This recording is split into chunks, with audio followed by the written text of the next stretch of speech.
E aí, galera do segundo ano do COP, tudo bem? Eu sou o Vitor Crete, sou professor de História, e hoje vou falar com vocês. Sei que alguns de vocês não me conhecem, mas vou ficar conhecendo agora. Sejam bem-vindos à minha casa, reparem na bagunça, não tem outro jeito, certo? O seguinte, nós vamos retomar aqui os estudos em História. Eu sei que está super difícil essa quarentena, não poder sair de casa, manter o foco é mais complicado mesmo. Mas eu estou aqui para ajudar vocês, para que a gente possa juntos fazer cada vez mais, melhorar mais e tudo possa sair o melhor possível, certo? O nosso conteúdo de hoje são os módulos 68 a 70, né? Em que nós vamos falar basicamente do quê? Do período joanino e da independência do Brasil, passando também ali pelo processo do Congresso de Viena, beleza? Então, basicamente, é isso que nós vamos falar, certo? Esses três tópicos. Eu dividi esse conteúdo em dois momentos, não dá para dar isso em uma aula apenas, então eu dividi isso em dois momentos, certo? Nós vamos começar hoje falando de, basicamente, de período joanino. Depois, Congresso de Viena e independência no nosso próximo encontro. Se você quiser tirar qualquer dúvida comigo, você pode me encontrar aqui pelo meu e-mail, tá certo? O e-mail está aqui, prof.vcb@gmail.com. Fique à vontade, entre em contato comigo, certo? Eu vou pedir para o pessoal do COP postar esses slides e uma lista de exercícios também no site, você pode encontrar lá e testar se você está aprendendo, se está mandando muito bem, certo?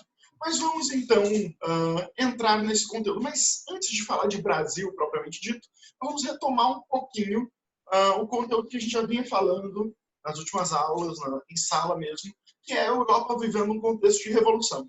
Qual revolução? Primeiro, a Revolução Francesa, e posteriormente, como uma consequência da própria Revolução Francesa, a Era Napoleônica. O período ali em que Napoleão vai estar no poder, de 1799 a 1815, 14, depende de como você pega a referência em relação ao governo cientista, vocês já viram isso, eu não vou entrar em detalhes sobre essas questões. Bom, olha só, a gente sabe que a Revolução Francesa, e mais especificamente ainda, o governo napoleônico, eles representam a consolidação do capitalismo liberal na França, não é?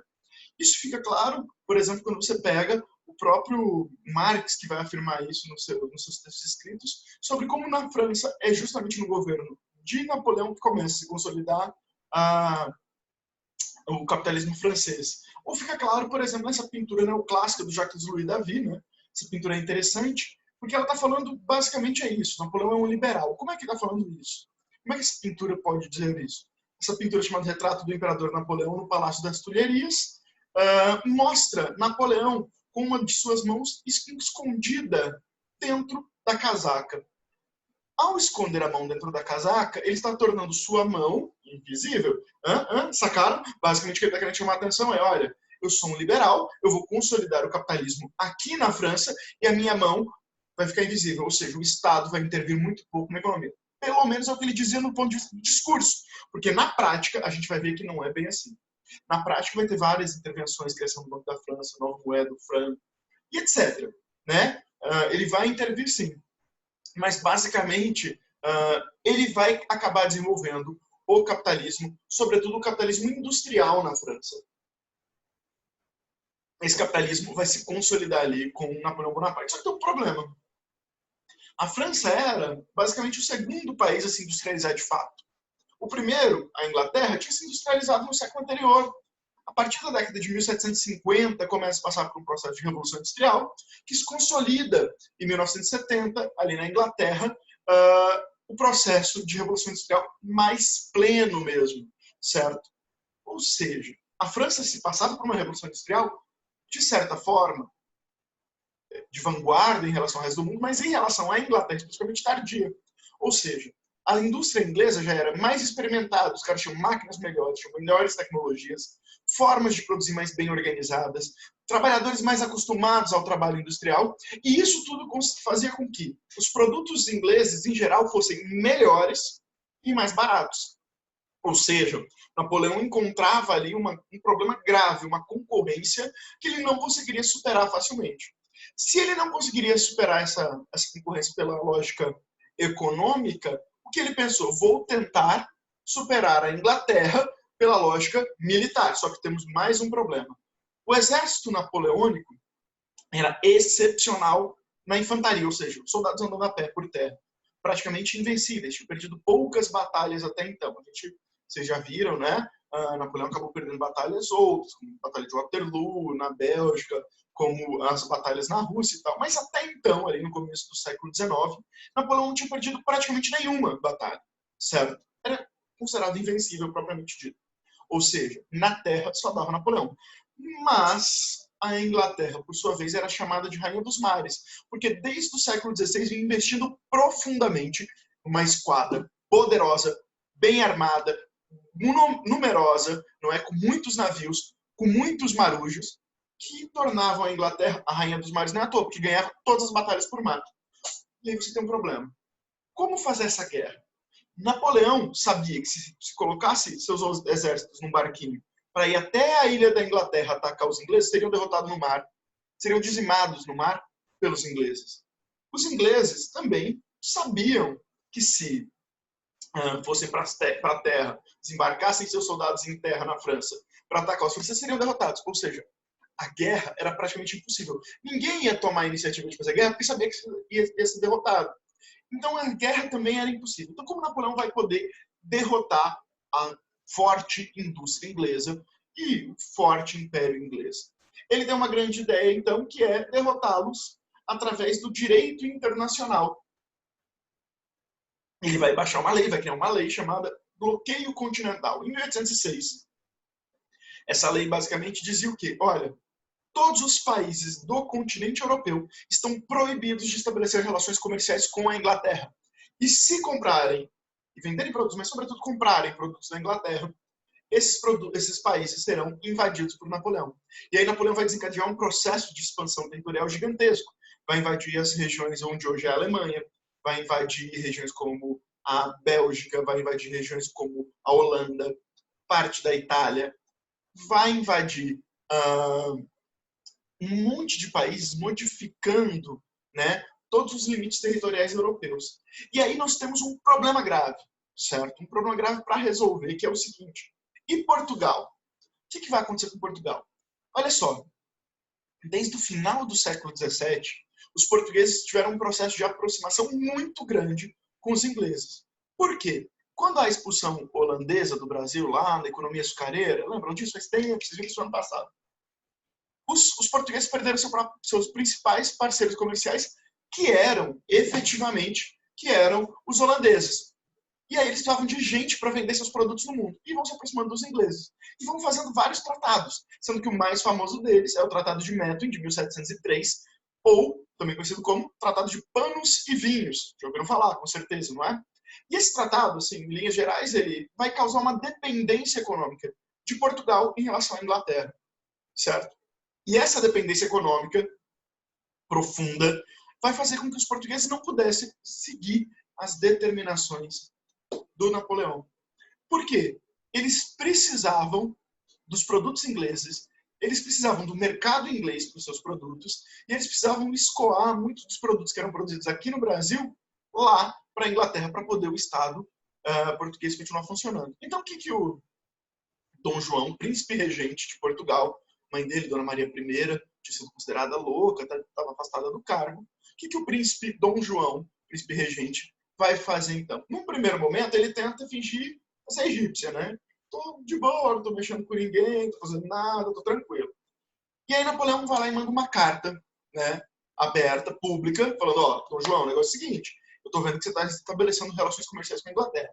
Ou você para, ou a gente invade. Então João fala, não, tudo bem, eu vou parar. Mas continua. Napoleão envia uma segunda carta.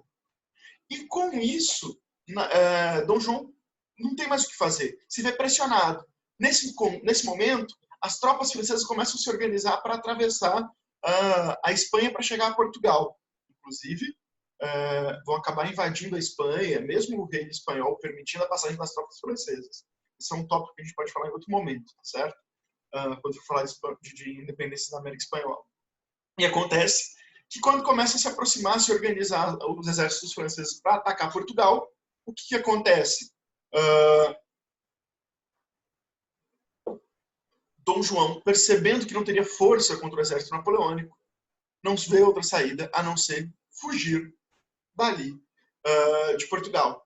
Então vai começar a se organizar uma fuga que sairiam, os homens sairiam lá de Portugal, iriam para onde? Olha, muito antes disso tudo acontecer, muito antes da Revolução Francesa, ainda no século XVII, a gente já tem uma discussão sobre a transferência da capital do Império Português para o Rio de Janeiro. Alguns membros da corte portuguesa acreditavam que transferir a sede de Lisboa para o Rio de Janeiro tornaria o império mais poderoso, porque estaria numa região que não tinha outros impérios para concorrer, e tinha uma introdução muito maior no Atlântico. Você controlaria uma navegação mais extensiva no Atlântico, tornando Portugal mais poderoso. Quando se vê essa necessidade de fugir, o primeiro lugar que esses caras pensam é: vamos para o Rio de Janeiro. Copacabana, Bossa Nova. Não, mentira, não tinha Bossa Nova. Mas ok, vamos para o Rio de Janeiro, vamos para lá, porque lá é o lugar onde a gente pode fugir dessa violência napoleônica. Vamos pensar um pouco a viagem aqui que esses caras vão fazer, não é? Bom, cerca de 15 mil pessoas, contando com a família real, a corte, funcionários da burocracia, todo o aparelho burocrático mesmo, alguns fidalgos de primeiro e segundo escalão, um monte de gente vai vir para cá, certo? Junto com eles vem um monte de coisa. O tesouro real, todas as riquezas, com medo de que os franceses conseguissem invadir, não é, a região e tal, e roubar as riquezas portuguesas, vão trazer todas as riquezas, vão trazer todos os livros, a biblioteca. Depois, lá na frente, vai dar origem à nossa Biblioteca Nacional, que existe até hoje lá no Rio de Janeiro. Vão trazer impressoras, vão trazer arquivos do governo, vão trazer um monte de coisa, certo? E tudo isso em navios portugueses, mas protegidos durante toda a viagem por navios ingleses. Então, vai haver uma proteção inglesa durante todo o trajeto, certo? Além disso, a própria metrópole, Lisboa, Portugal, vai ficar sob proteção metropolitana, inclusive, certo? A viagem vai ser horrorosa, porque eram poucos navios, né? Os navios eram abarrotados de gente, muito mais gente que podia carregar. Começou a faltar comida, água, roupa. Muitos indivíduos tiveram que mudar de navio. Durante o trajeto, muitos indivíduos foram parar nos navios ingleses, muitos portugueses, porque não tinham onde dormir, não tinham o que comer, né, coisas desse tipo. Deu uma infestação de piolhos enorme. As mulheres todas tiveram que raspar a cabeça. E quando desembarcaram aqui, uma história curiosa, que inclusive mostra nesse filme que eu estou mostrando aí para vocês, o Carlota Joaquina, Princesa do Brasil, da Carol Camarote, que filme é antigo, mas muito interessante. Tem no YouTube, assiste, é legal pra caramba, não é? Aproveita a quarentena, vai ver uns filmes interessantes. Eles vão acabar.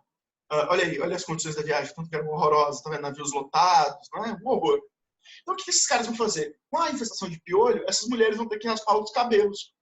E aí vão chegar aqui no Brasil para desembarcar rainha, princesa, corte, gente importante.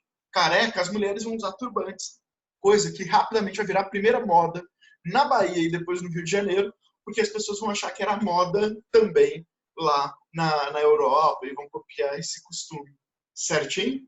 Beleza, meninos? Bom, então esses caras chegaram aqui. E aí começa, finalmente, o que a gente vai chamar de período joanino. O que é o período joanino, então? O período joanino, basicamente, é o período em que o príncipe regente, depois o rei, Dom João VI, né, vai estar no Brasil, certo? Período que vai de 1808, da fuga, né? Eles fogem no final de 1807, chegam aqui em 1808, até 1821, certo? É um período, então, que o príncipe regente estará aqui, em terras brasileiras, beleza? Olha só, obviamente, esse cara é o primeiro monarca absolutista, o primeiro monarca europeu a colocar os pés no continente americano. E ao fazer isso, cara, isso desencadeia um conjunto de mudanças aqui no Brasil que são intensas, certo? A gente vai ver basicamente a partir de agora, é isso. Como que a chegada de Dom João vai mudando as feições do Brasil, mais ainda as feições do Rio de Janeiro, e vão aos poucos levar ao fim do que a gente chama de sistema colonial e, posteriormente, a independência do Brasil, certo? O navio se endereçava, rumava para o Rio de Janeiro, mas antes de chegar no Rio de Janeiro, faz uma primeira escalada em Salvador, antiga capital do Império, muito bem recebido, muita alegria, muita festa, etc. E lá mesmo, Dom João VI assina o seu primeiro decreto, assinado em terras brasileiras. Uma lei chamada Abertura dos Portos às Nações Amigas, né, em 1808. O que isso quer dizer? Bom, em tese, a lei quer dizer o seguinte: todos os países que forem aliados de Portugal podem estabelecer comércio na colônia. Em tese, em síntese. Acabava aqui, de vez, já tinha sido desmanchado e tudo mais, mas ele acabava de vez aqui, o chamado exclusivo colonial, que estabelecia que alguns produtos brasileiros só poderiam ser comprados por portugueses e que alguns produtos só podiam entrar no Brasil via comerciantes portugueses. Ou seja, não existe mais isso. Ingleses, outros aliados de Portugal, angolanos, podem... Angola era um porto importante também, trazia muitos produtos para cá, nesse caso, o pior de todos, foi o escravizado, né? Esses caras podiam vir e trazer e vender seus produtos diretamente aqui, sem passar pela coroa portuguesa. Em tese era isso, mas na prática significava o quê? Olha, os ingleses agora vão ter uma penetração econômica profundíssima no Brasil. Vão poder vender diretamente seus produtos aqui e vão poder comprar seus produtos diretamente daqui do Brasil, sem passar por Portugal. Na prática, isso é uma regulamentação de um contrabando que já existia. Tá? Não acredite que os ingleses, não, vamos respeitar Portugal, não vamos comercializar com o Brasil. Isso não existe. Na verdade, o que acontece, e muito, é que esses caras já contrabandeavam aos montes para o Brasil, certo? Segunda coisa, não menos importante, é que também vai favorecer os grandes proprietários rurais, que vão exportar seus produtos cada vez mais para a Inglaterra. O açúcar nunca deixou de ser produzido, nunca deixou de gerar muito dinheiro, e também o algodão. O algodão vai ser vendido pra caramba para os ingleses, porque eles usavam na produção de tecidos, que era a base da sua indústria. Certinho? Olha só, esse trecho que vocês estão vendo aí é de um livro. Esse livro maravilhoso, História da Riqueza no Brasil, Jorge Caldeiro. Certo? É um texto que fala justamente sobre as relações econômicas no Brasil, certo? Então, vamos ler aqui esse trecho para a gente entender algumas coisas que é bem interessante, como essa chegada da família real muda todas as relações econômicas no reino, certo? Olha só, na hora crucial de decidir entre a rica colônia, o Brasil, que fornecia 4/5 da receita do tesouro, e o reino, que produzia pouco, mas recebia 3/4 das despesas, Dom João esqueceu os defeitos morais dos moradores coloniais, tantas vezes lamentados na documentação, e ficou com a realidade. O que ele está querendo dizer até aí? Olha só, o Brasil era responsável por fornecer 4/5 de todas as riquezas do reino. Enquanto que o reino, Portugal, propriamente dito, gastava 3/4 das despesas. Então, o Brasil pagava muito imposto, recebia quase nada. Portugal não pagava quase nada e recebia muito investimento. E aí Dom João tinha que decidir, ficar em Portugal ou vir para o Brasil. Ele decide para onde? Vir para o Brasil. E nesse processo ele acaba esquecendo aquilo que era os defeitos morais dos moradores coloniais. Ou seja, a imoralidade que era pregoada à terra. Imoralidade essa que talvez nem seja tão real assim, certo? Mas que era pregoada, que era dita sobre os caras que viviam aqui, beleza? Então vamos continuar. Como tantos dos seus súditos plebeus nos séculos anteriores, enfrentou o Atlântico para tentar fazer a América. Foi acompanhado de 15 mil cortesãos, 15 mil pessoas da corte, boa parte dos que recebiam 2/3 das despesas do erário, ou seja, boa parte deles eram os nobres mais altos que recebiam uma grana do Estado, recebiam pensões do Estado, né? Sendo colônia, o Brasil remetia quase a totalidade de suas exportações para Lisboa. Na prática, esse fluxo garantia a vida comercial metropolitana. Entre 80% e 90% de todo o comércio exterior português resultavam da reexportação das mercadorias brasileiras e da reexportação das mercadorias europeias para a colônia. Ou seja, quase, assim, jogando lá no alto, 90% da produção financeira de Portugal vinha ou de vender produtos brasileiros no mundo, ou vender para o Brasil os produtos europeus. Bizarro, né? O que torna compreensível tanto o motivo da mudança da corte, como o primeiro ato de Dom João no Brasil, que é a abertura dos portos, né, das nações amigas, uma vez que a intermediação lisboeta, da galera de Lisboa, se tornava inviável. Em pouco tempo, as vendas para o reino passaram a representar apenas uma fração das exportações brasileiras. Ou seja, aqui ele está tentando justificar essa transferência não por uma questão política, estratégica, como eu chamei a atenção, mas por uma questão puramente financeira. Era mais interessante trazer para cá, porque você conseguia ter acesso e controlar a maior parte das riquezas do império, do vastíssimo império português. Ok, galera, bora lá para frente. Bom, segunda medida importante, ainda em Salvador, a criação da primeira faculdade de medicina. Isso é um ponto interessante. Os portugueses, no seu processo colonial, eles detestavam qualquer tipo de produção intelectual. Então é importante perceber uma coisa. Esses portugueses não tinham criado, não tinham liberado aqui produção de livros, tipografia, por exemplo, não tinham liberado a circulação de livros, era caríssimo trazer livros para o Brasil, é super difícil o acesso a qualquer material escrito. Era proibido qualquer tipo de formação intelectual que fosse para além das escolas jesuíticas, diferente, por exemplo, da América Espanhola. Desde o século XVI tem universidade, em Lima, no Peru, por exemplo. Certo? Então, somente com a vinda da família real que se teve necessidade de criar uma faculdade. E a primeira que surge, a primeira faculdade do Brasil é a Faculdade de Medicina de Salvador, em 1808. Certo? Ou seja, você percebe que é um princípio que a gente vai ver que vai se consolidando cada vez mais, que é a transferência da corte cria uma necessidade de modernizar o Brasil, tornar o Brasil um país mais aos moldes europeus. Beleza? Terceira dessas medidas, a liberação de manufaturas. Olha só, no Brasil, era proibido qualquer tipo de manufatura, com exceção, antes de 1808, claro, com exceção da produção de tecidos grossos de algodão para vestir os escravizados. A partir de 1808, começa a se liberar essa manufatura, facilitando a importação de matéria-prima, o Estado subsidiando a produção de lã, então a criação de ovelha para produzir lã, e um incentivo também a invenções tecnológicas. Só que tem um detalhe, estamos modernizando o Brasil aos moldes portugueses, ou seja, criando manufatura. Só que lembra de uma coisa, cara, já tem aí 40, 50, 60 anos que a Revolução Industrial está rolando na Inglaterra. Então, essa modernização é também uma modernização atrasada. Bizarro, bizarro, não é? Beleza? E a última dessas medidas que nós vamos falar são os tratados de 1810. Os tratados de aliança e amizade e os tratados de navegação e comércio. São um conjunto de tratados que basicamente vão garantir, primeiro, a criação no Brasil de um chamado sistema de cabotagem. O que é o sistema de cabotagem? É quando você faz um comércio entre portos nacionais. Você pega o porto do Rio de Janeiro, liga ele ao porto de Salvador, era fácil, quer dizer, essa navegação era simples e tal, e ligava também a portos mais distantes, como o Porto de São Luís. Aí já, por questões de rotas de navegação, de correntes marítimas, etc., era muito difícil essa navegação.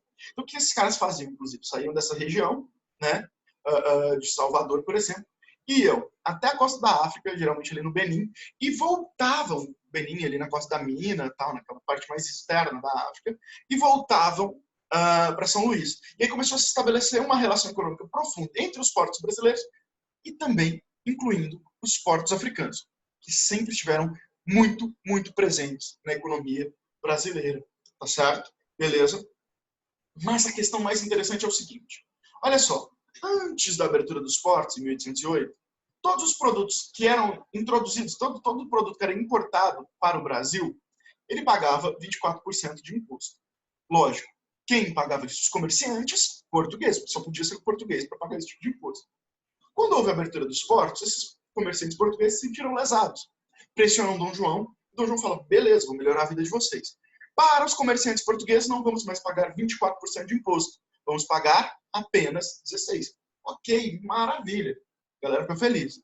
Vêm os ingleses e pressionam também. Falam, vocês vão dar privilégio para os portugueses? Tem que dar para nós. Nós te ajudamos a transferir a coroa, a transferir a corte. Você tem que apoiar a gente, Dom João. E aí Dom João, então, pressionado, diminui também os impostos sobre os produtos ingleses para 15%, ou seja, 1% a menos do que Portugal.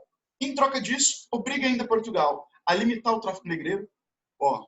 Mas vamos ser muito honestos. Essa limitação vai ser apenas no papel, que a gente chama de letra morta, né?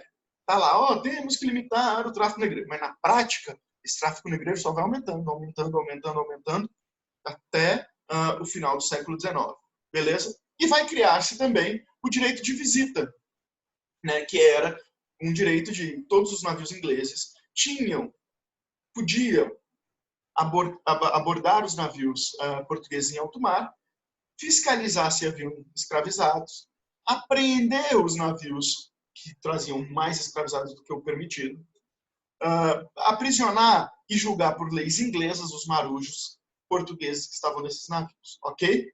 Na prática, essas medidas todas, e sobretudo os tratados de 1810, eles vão representar o fim do sistema colonial. Nós já não somos mais uma colônia de Portugal. Tanto é que daqui a alguns anos, 1815, o Brasil é elevado a Reino Unido, deixa de ser colônia do Brasil, né? Então, Reino Unido, de Portugal, Brasil e Algarves. Mas isso a gente vai falar daqui a pouquinho. Beleza? Bom, além disso, vai haver um projeto aqui de inversão colonial. Esse conceito é muito interessante. Lembra, até 1808, o Império Português tinha sua sede, sua capital, aonde? Em Portugal, em Lisboa. A partir de 1808, o Império Português tem sua sede na antiga colônia, no Rio de Janeiro. Ou seja, inverteu-se os papéis, certo? A sede do governo agora é na colônia do Brasil e a antiga metrópole vira colônia. Essa confusão, beleza? Mas é isso mesmo. Houve uma inversão colonial. Daí esse desejo de modernização, nós vamos ver melhor esses projetos daqui a pouquinho. E daí essa criação dessa estrutura burocrática de fato no Brasil. Dom João era um excelente político. É verdade que a ficção, os livros, os filmes, né, aquele filme que eu mostrei para vocês, a série da Globo, que falou sobre Dom João VI, retrataram ele como um completo panaco, um idiota. Um cara que só queria comer coxinha de frango e mais nada. Isso é uma mentira. Quer dizer, não sei. Parece que ele comia realmente muita coxinha de frango. Mas eu digo, ele ser um panaca é uma mentira. Ele era um homem que sacava muito de política, muito esperto, muito safo. A gente vai ver algumas atitudes dele aqui que são bastante interessantes, né? Às vezes ele é tratado como um covarde, porque veio fugido, e fugiu mesmo, né, de Portugal e tal. Mas não era a solução possível, né? E o que acontece? Dom João, muito safo como era, ele vai aproveitar do caos que se está vivendo na Europa, nas colônias, e vai fazer um projeto de expansão territorial. Por exemplo, como retaliação a Napoleão, ele invade a Guiana Francesa, um território francês na América, ali ao norte do Brasil. Como uma retaliação aos espanhóis, que eram inimigos há muito tempo, e que haviam feito um acordo com Napoleão que permitia que as tropas francesas passassem pela Espanha para atacar Portugal, ele vai invadir a região da Cisplatina, o atual Uruguai, certo? Tinha sido lá criado, colônia de Sacramento, 1860, lá, 1760, lá atrás, certo? Vai invadir por duas vezes, 1811, 1816, e em 1821 invade pela terceira, incorporando definitivamente esse território. Depois nós vamos ver a Guerra da Cisplatina, Independência do Uruguai, mas isso é um conteúdo para mais para frente, tá certo? Por enquanto, é isso, expansão territorial de Dom João. Mas a grande questão é, olha, agora o Rio de Janeiro vai se transformar na sede do Império. Só que é um país atrasado, é uma cidade atrasada, uma cidade colonial, por mais que fosse grande para os padrões americanos, até para os padrões europeus, era uma cidade atrasada, mal pensada, mal organizada, né? Então, o que vai acontecer? Como ele se torna a sede do Império, Dom João vai ter um projeto de modernização do Rio de Janeiro, de torná-lo uma cidade moderna, certo? Uma cidade com os padrões europeus. E vai tentar melhorar o quê? As condições de vida dessa galera aqui, investindo pesado dinheiro na colônia. Lembra que a gente falou agora, né, que o Brasil quase não tinha investimento da coroa? Vai começar agora, e sobretudo no Rio de Janeiro, tá? Por exemplo, vai se criar aqui uma casa da moeda para gerar papel moeda, para dinamizar a economia, favorecer inclusive a cobrança de impostos, certo? Segundo, vai criar o Banco do Brasil, um banco estatal. Qual que é a finalidade de um banco estatal? É gerar lucro? Não, ele não pode quebrar, não pode ser deficitário. Mas o objetivo dele não é gerar lucro. Basicamente, o objetivo de um banco estatal é financiar a abertura de empresas. Lembra que foi liberada a manufatura? Quem é que vai criar essas manufaturas? Quem tem dinheiro para isso? Ninguém, ou pouca gente, né? Então vamos pegar dinheiro emprestado no banco e vamos criar essas manufaturas, certo? É o Banco do Brasil, esse que existe até hoje mesmo. Vamos criar o Jardim Botânico e os Jardins Zoológicos do Rio de Janeiro. Ah, o pessoal agora tem onde passear. Não, nada a ver, nada a ver. Na verdade, Jardim Botânico e Jardim Zoológico são centros de pesquisa em botânica, ou seja, adaptar plantas ao clima brasileiro, trazer mais produtos para cá e adaptar animais no Jardim Zoológico. Vai se criar a primeira academia militar, formando um exército que era formado, seus dirigentes, seus generais eram todos portugueses, mas agora vai ter soldado brasileiro. Isso vai ser importante lá na frente para a gente entender o processo de independência também. E a cidade vai começar a crescer, crescer, crescer, crescer cada vez mais. Certinho?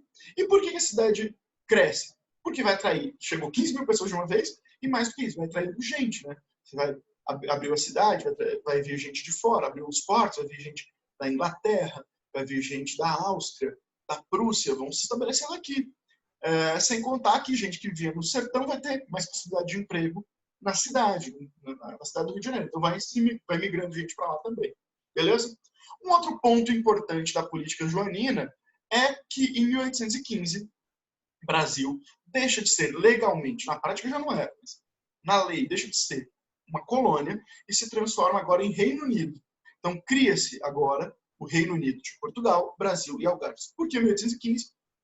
Por causa do Congresso de Viena, mas a gente fala disso daqui a pouco. Eu retomo esse tópico. Beleza? Bom, e como é que vai ser a vida aqui no Rio de Janeiro? Cara, pela primeira vez, a vida vai tendo uma vida cultural propriamente dita, né? Antes, todas as atividades culturais, música, arquitetura, dança, ou qualquer coisa desse tipo era relacionado à vida religiosa. Tudo era sempre uma manifestação religiosa que tinha elementos culturais juntos. Agora não, essas coisas vão se tornando cada vez mais separadas, vai começando a se criar uma vida cultural intensa. Cria-se a Biblioteca Real, na verdade essa biblioteca é transferida, ela existe em Portugal e vem para o Brasil. Então você tem livros, agora as pessoas podem ler. Claro que não era todo mundo que tinha, era alfabetizado e tinha acesso a essa biblioteca, mas a circulação de ideias melhora. Libera-se a tipografia, pode-se passar a produzir livros no Brasil, certo? Ainda que sejam profundamente censurados. A gente vai ter censores do Estado e inquisidores, que são censores da religião, da igreja, não fazem só isso, né? Perseguem, recebem acusações, prendem, julgam todo mundo que é contra ou que ofende o cristianismo de alguma forma.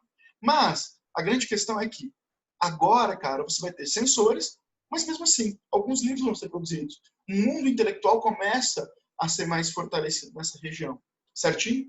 Cria-se o primeiro jornal produzido no Brasil, a Gazeta do Rio de Janeiro, que originalmente era um jornal independente, mas na prática foi se transformando numa espécie de imprensa oficial, de imprensa régia, tá? Parênteses, já existia um jornal brasileiro, só que era produzido na Inglaterra e vinha de navio para ser vendido e distribuído no Brasil, certo? Começam a se criar teatros, atores franceses, ingleses, de várias regiões vão vir para cá se apresentar, cantores, cantoras, né? E tal. Mas criar também as academias literárias e academias científicas. O que é isso? Era um grupo de pessoas que se interessavam por um determinado assunto, quanto à ciência, ou gostavam de ler livros em comum e debater. Basicamente era isso. A galera que sentava e debatia juntos, certo? A partir de 1808, uma coisa muito interessante vai acontecer, que é, a partir da abertura dos portos das Nações Amigas, um monte de gente que tinha curiosidade sobre o Brasil veio para cá. Um monte de gente que não podia vir antes. Dentre esses caras, os chamados naturalistas. O que são naturalistas? Bom, naturalistas são cientistas. A ciência que eles estudam é a chamada história natural. Uma ciência que busca, que mistura elementos da zoologia, botânica, topografia, geografia, sociologia, história. Os caras vêm para cá e vão estudar tudo isso. Vão se embrenhar, sobretudo no meio do mato. Vão fazer viagens, por isso viajantes naturalistas. Vão passar 1, 2, 3 anos viajando e estudando essas coisas todas, né? Eu coloquei alguns aí, John Mavey, o Augusto Saint-Hilaire, que esteve em Goiás, inclusive até o Bosque da UFG recebe o nome em homenagem a ele.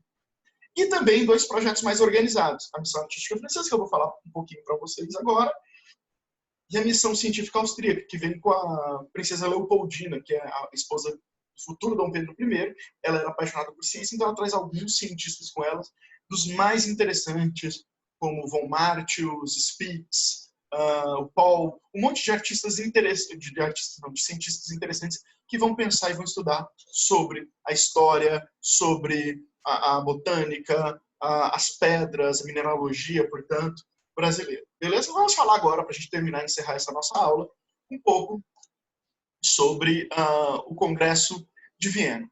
Meninos, lembra que eu falei para vocês que em 1815 o Brasil foi elevado a Reino Unido de Portugal, Brasil e Algarves? Isso foi por causa do Congresso de Viena.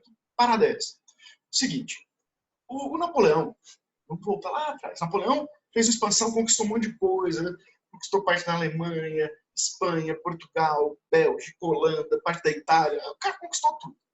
Em 1812, ele se vê confrontado com um problema grave, já tinha conquistado esse território todo, que era a Rússia.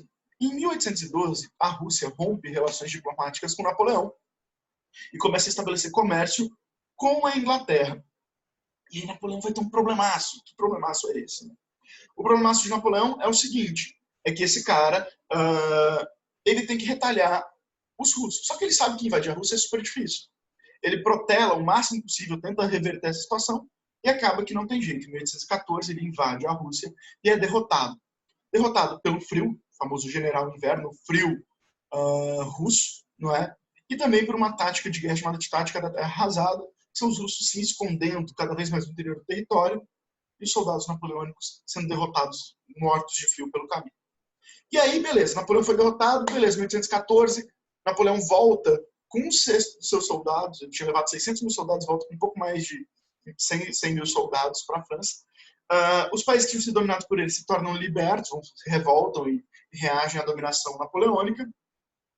E aí, Napoleão acaba sendo obrigado a assinar um tratado, né, chamado Tratado de Fontainebleau, em que ele se exila lá numa ilha chamada Ilha de Elba e tal. E agora? Beleza, esquece Napoleão. E o resto? E a Europa? Como é que ficou agora que Napoleão não existe mais? A Europa estava toda devastada pela ação napoleônica. Então, o que esses caras decidem fazer?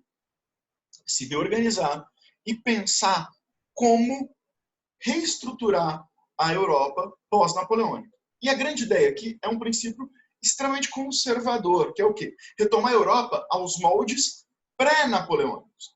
Ou seja, retomar o absolutismo, retomar as famílias reais no poder, retomar as fronteiras e etc. Vão participar membros de vários países. Coloquei alguns aqui, os mais importantes. O Metternich da Áustria, o Alexandre I, czar russo, Guilherme III, rei da Prússia, Talleyrand, primeiro-ministro francês, Castlereagh, primeiro-ministro inglês. Beleza.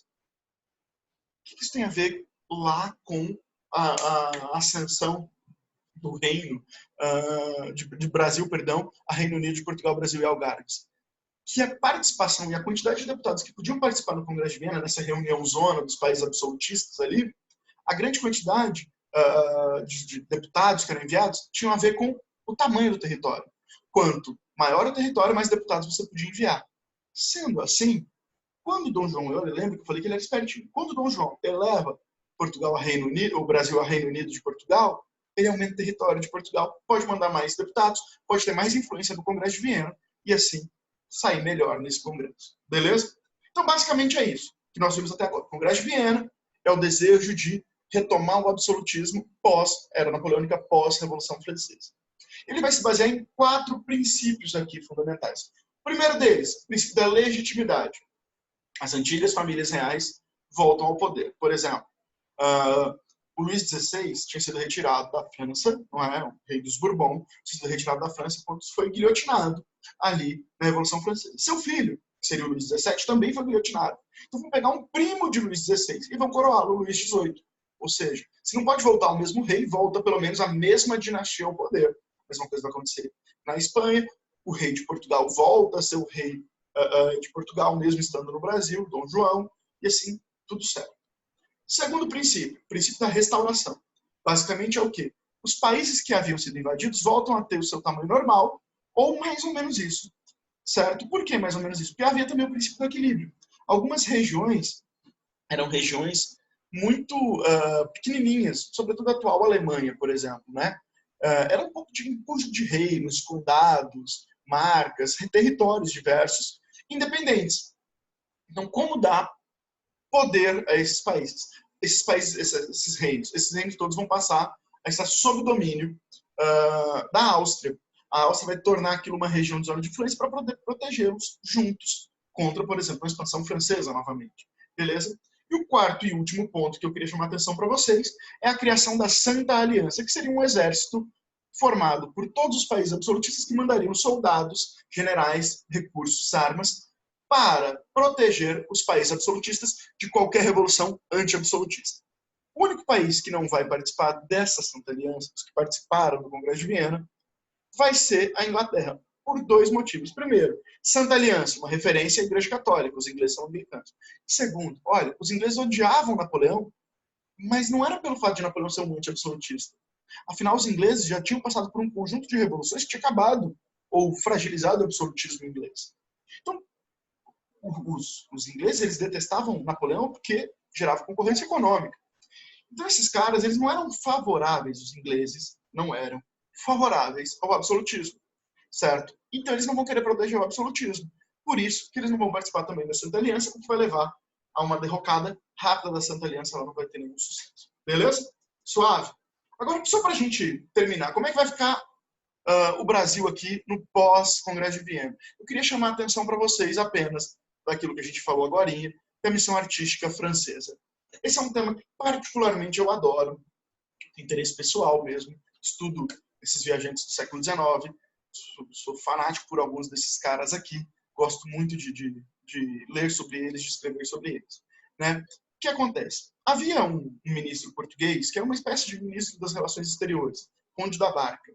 Esse cara, ele tinha o desejo de, a partir de 1815, quando Napoleão já não está mais na França, retomar os laços políticos com a França. Então ele tem uma grande ideia. Ele vai até a Europa e lá vai procurar com um cara chamado Alexander von Humboldt, que era um principal naturalista da Europa naquele contexto, um homem brilhante. Fala, olha, eu preciso que me indique um francês que seja capaz de organizar uma missão artística que eu possa levar artistas franceses para o Brasil. E ele fala o seguinte, vai lá e procura um cara na França chamado Joaquim Le Breton. Procura esse cara, ele foi diretor do Louvre, ele está desempregado. Pega esse cara, ele vai organizar tudo para você. Então, vai lá o Conde da Barca, vai até a França, encontra Joaquim Le Breton e organiza essa missão artística. Essa missão artística organizada pelo Joaquim Le Breton, ela, na verdade, vai juntar um monte de artistas, de intelectuais, de artífices franceses, e esses caras vão vir para o Brasil em 1816. Mas para que trazer esses artistas? Primeira coisa, para modernizar o Brasil. Trazer o que havia de mais moderno no campo da arte na Europa, que era a arte francesa mesmo. Né? A França, desde o período Rococó, tinha se transformado num grande centro irradiador da arte. Então vai trazer esse modelo neoclássico para o Brasil, certo? Segunda coisa, modernizar significava também substituir o modelo de arte e de ensino jesuítico, que ainda era seguido pelos moldes barrocos. Modelo estético que já tinha sido superado na Europa tinha quase 100 anos, certo? Então, vamos esquecer o barroco também. Uma coisa interessante, retomar, e isso é importante, porque artistas franceses? Também para retomar os laços políticos entre Portugal e França. E aí, no projeto de futuro, criar uma Academia de Belas Artes aqui no Brasil. Academia essa que, na prática, só vai existir 10 anos depois, em 1826. Beleza?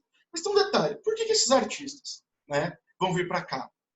Homens como Nicolas Tounet, homens como Jean-Baptiste Debré, o principal, nós vamos falar bastante dele. Por que esses caras vão aceitar vir para cá? O que esses caras vão ver no Brasil?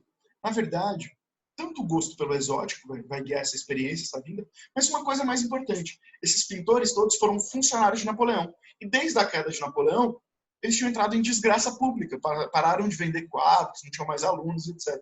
Então era o que lhes restava, era vir para o Brasil. Vamos lá, então, falar um pouco mais disso. Como eu disse para vocês, motivada pela queda do regime napoleônico, composta de artistas, pintores, escultores, gravadores que fazem gravura, portanto, mas também de artesãos, galera que fazia marcenaria, galera que fazia impressão de moeda, de dinheiro, etc. Beleza? Esses caras não foram bem recebidos, tanto é que só 10 anos depois que vai ser fundada a escola, mesmo a Academia Imperial, já a Academia Imperial de Belas Artes, já no Brasil Império, certo? Vão sofrer forte resistência dos portugueses que pintavam no estilo barroco aqui ainda no Brasil. Então esses caras vão ser meio que escantonados, e durante 10 anos praticamente, a maior parte deles vão viver dando aula, os que ficaram, porque muitos vão voltar. Os que ficarem vão viver dando aula para os filhos da elite portuguesa, certo? Um detalhe interessante, quem financiou essa viagem? Ninguém sabe ao certo. Foi Dom João VI? Foram esses próprios artistas? Esses artistas financiaram, Dom João pagou os custos da viagem? Ninguém sabe direito. É uma informação ainda que não temos muito claramente, que inclusive é um indício de como funcionava essa missão. A gente não sabe muito bem como é que ela foi organizada, tá certo? O mais importante desses artistas, já estamos terminando essa aula, foi um cara chamado Jean-Baptiste Debré. Foi um primo de um pintor chamado Jacques-Louis David, o principal pintor da Revolução Francesa e o principal pintor do neoclassicismo francês. Jean-Baptiste Debré era primo e aluno do David. E com ele aprendeu a pintar as imagens, o estilo neoclássico, sobretudo as pinturas históricas. Ele era um grande especialista em retratos de políticos e pinturas de caráter histórico. Era um intelectual, um homem que conhecia profundamente as ideias iluministas e participou ativamente da Revolução, sendo um dos pintores de Napoleão. Ele era o responsável por fazer as pinturas de viagem de Napoleão, certo? Mas o mais interessante mesmo é que Jean-Baptiste Debré vai ficar aqui depois da volta de Dom João, vai ficar aqui durante uma boa parte do Império. E nesse período ele vai fazer várias viagens ao interior e às várias regiões do Brasil.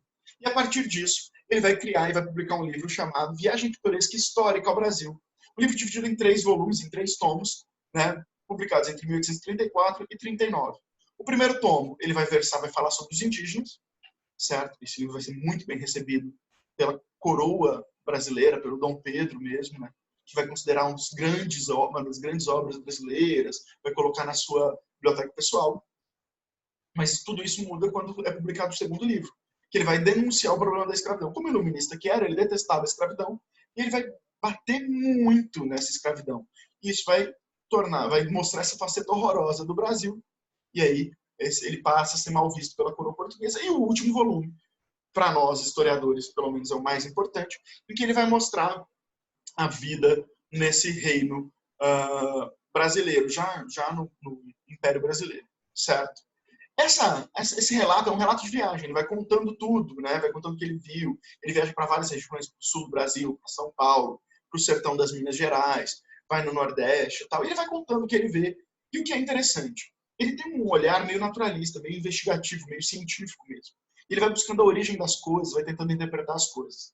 Mas ele tem uma vantagem em relação aos demais naturalistas, é porque ele também era um artista brilhante. Então ele escrevia os seus textos e pintava para ilustrar, né, esse texto, ele ilustrava mostrando essas cenas. Então ele mostrava o exotismo, os índios, os africanos, mostrava o império cotidiano e tal. Isso vai se transformar numa das principais fontes históricas que nós temos até hoje. Beleza? Para a gente terminar, eu queria chamar a atenção para vocês aqui de algumas imagens, tá? E chamar a atenção para o fato de como essas imagens, elas revelam esse imaginário dele. Por exemplo, esse caboclo mostra um índio nas proximidades do Rio de Janeiro caçando. Ele retrata esse índio usando o arco longo, que era dominado pelos pés, ali caçando aves, e mostra esse lado exótico da cultura brasileira, dos arredores do Rio de Janeiro. Do lado de cá, nós temos uma negra tatuada vendendo caju. É uma negra, já é exótico só por isso. Na França não tinha praticamente negros. Ela é tatuada, mais exótico ainda. Você pode ver no rosto os detalhes. Deixa eu dar um zoom para vocês verem melhor. Né? Ela está de turbante, o que sempre reforçou esse caráter também exótico, e vem de uma fruta completamente desconhecida, e que inclusive já gerou muitas descrições entre esses viajantes, que é o caju. Beleza? Outra imagem que é muito famosa é seu jantar, que mostra uma família rica jantando, e dentro da sala de jantar ali um conjunto de indivíduos, né? Todos escravizados, e um casal rico comendo tranquilamente. Olha como que o texto descreve a imagem. Eu vou ler para vocês. No Rio, como em todas as outras cidades do Brasil, é costume durante o tete-a-tete de um jantar conjugal, ou seja, bate-papo, que o marido se ocupe silenciosamente com seus negócios e a mulher se distraia com os negrinhos que substituem os dogzinhos, cachorrinhos mesmo, né? Hoje quase completamente desaparecidos na Europa. E aí, até aí, assim, é bizarro, mas nem tanto. Vai piorar agora. Esses molecotes, mimados até a idade de 5 ou 6 anos, são em seguida entregues à tirania dos outros escravos, que os domam, as chicotadas e os habituam a compartilhar com eles das fadigas e de sabores do trabalho. Ou seja, é uma denúncia da escravidão mesmo, da violência da escravidão. Isso aparece em várias imagens. Como, por exemplo, essa, que é a última que nós vamos ver hoje, que é um mercado de escravos no Rio de Janeiro, na Rua do Valongo. Você tem ali um homem comprando escravizados. Esses escravizados, olha só, estão divididos por cor e por tamanho, ou seja, preço, origem, tamanho.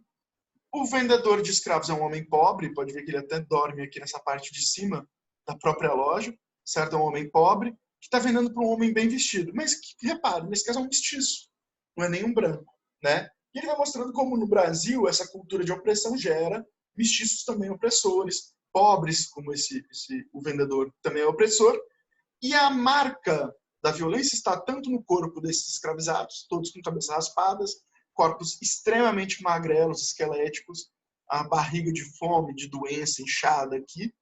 E no detalhe, isso aparece muito nas pinturas dele. Nas aquarelas quase sempre tem um chicotezinho no cantinho, sem que ninguém veja, como uma denúncia dessa violência. Beleza, meninos? É isso. Se vocês precisarem de ajuda, qualquer coisa, mandem e-mail para mim, prof.vcb@gmail.com. Vou postar esses slides com conteúdo a mais, que vai ser tratado na próxima aula, no site da escola. Vou colocar lá também uma lista de exercícios. Espero que tenha ajudado vocês. Espero que vocês tenham aprendido bastante coisas. Qualquer coisa, tamo junto. Valeu, falou, é nóis.